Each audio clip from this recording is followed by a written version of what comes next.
নিজেকে কাপুরুষ মনে করিয়েন না, নিজেকে পুরুষ মনে করেন। আপনি পুরুষ, বসে আছেন, স্ত্রী বাজার যাবে মানে আপনি বলেন কি?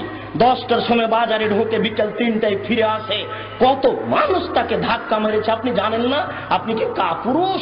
আপনি কি আগাছা? আপনি কি কাপুরুষ? আপনি কি আগাছা? ওই যে বাজার পূর্ণ করেছে মেয়েটা, ওর কি বাপ নাই? ও কি অমুসলিমের মেয়ে?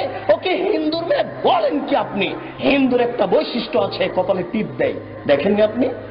হিন্দুদের একটা বৈশিষ্ট্য আছে, হাতে শাখা ব্যবহার করে, সাদা চুড়ি ব্যবহার করে। হিন্দু মেয়ের একটা বৈশিষ্ট্য আছে, কপালে টিপ না দিলে বের হবে না বিবাহের পরে। বাজার দখল করেছে আপনার মেয়ে, নিজেকে কাপুরুষ মনে করিয়েন না।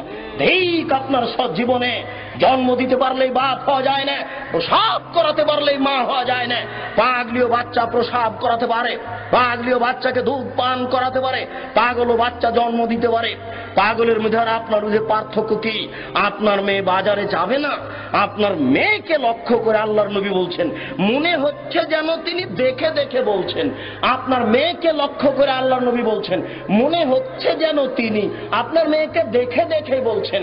আল্লাহ রাসূল বলছেন, নেসাউন, মহিলা কাছে এতন, কাপড় পরে থাকবে, আর এতন উলঙ্গ।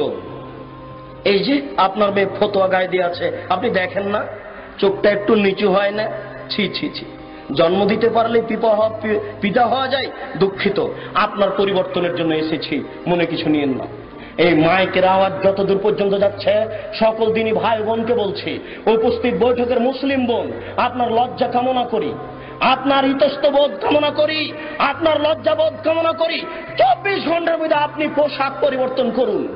আপনি সালোয়ার কামিজ মেক্সি চাদর পরুন। যদি শাড়ি পরেন তাহলে আপনাকে 2 ছড়ের ব্লাউজ পরতে হবে। 2 ছড়ের ব্লাউজ মানে যার হাত হবে কবজি পর্যন্ত, নিচের দিক কোমরের নিচে চলে যাবে, 1 থেকে 1.5 গজ কাপড়ের ব্লাউজ পরতে হবে। শুনুন, শাড়ি পরে ছোট ব্লাউজ গায়ে দিয়ে এদেশের জনগণকে পেট পিট দেখিয়ে জাহান্নামের দিকে ঠেলে দিয়ে নিজে তাহাজ্জুদ পড়ে জান্নাত কিনার আশা করিয়েন না।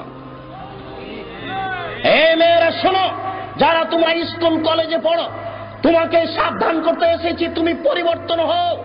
আল্লাহ তাআলা বলছেন, কুল হাল ইয়াস্তাবিল্লাযীনা ইয়ালামুনা ওয়াল্লাযীনা লা ইয়ালামুন ইন্নামা ইয়াতাযাক্কারু উলুল আলবাব। হে নবী, আপনি বলুন, যারা লেখাপড়া জানে আর যারা লেখাপড়া জানে না তারা কি সমান?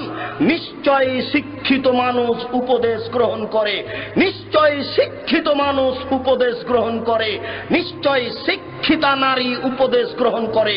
তোমাকে বলে যাচ্ছি, সকাল হতে হতে যদি তোমার পোশাক পরিবর্তন তুমি না করো তাহলে তুমি শিক্ষিতা নও। তোমাকে বলে যাচ্ছি, আল্লাহ বলেছেন 24 ঘন্টার মধ্যে তুমি যদি পোশাক পরিবর্তন না করো তাহলে তুমি শিক্ষিত নও। উপস্থিত বৈঠকের মুসলিম বোন, আপনাকে অনুরোধ করে বলছি, 24 ঘন্টার মধ্যে আপনি পোশাক পরিবর্তন করুন। যদি আপনি না করেন তাহলে আপনি উপদেশ গ্রহণ করেন না। আল্লাহ আপনাকে শিক্ষিতা বলেন না, বরং আল্লাহ বলছেন, ওয়াকারনা ফি বুয়ুতিকুন্না ওয়ালা তাবাররাজনা তাবাররুজাল জাহিলিয়াতিল উলা। হে মুসলিম মহিলা, বন্যতার যুগে, বর্বরতার যুগে, অসভ্যতার যুগে নারীরা যেভাবে রাস্তাঘাটে ঘুরত প্রদর্শনী দিয়ে, তোমরা সেইভাবে ঘুরো না, বাড়িতে থাকো। যারা নগ্ন হয়ে চলে, যারা ফতোয়া গায়ে দেয়, যারা ছোট ব্লাউজ পরে, যারা মাথার চুলকে ছোট করে খাটো করে, যারা জিন্স কাপড়ের প্যান্ট পরে গেঞ্জি গায়ে দিয়ে উলঙ্গ হয়ে জাতির সামনে ঘুরে, এরা শিক্ষিতা নয়। আল্লাহ তাদেরকে বলছেন, এরা বন্য, এরা বর্বর, এরা অসভ্য, এরা অশিক্ষিতা। অতএব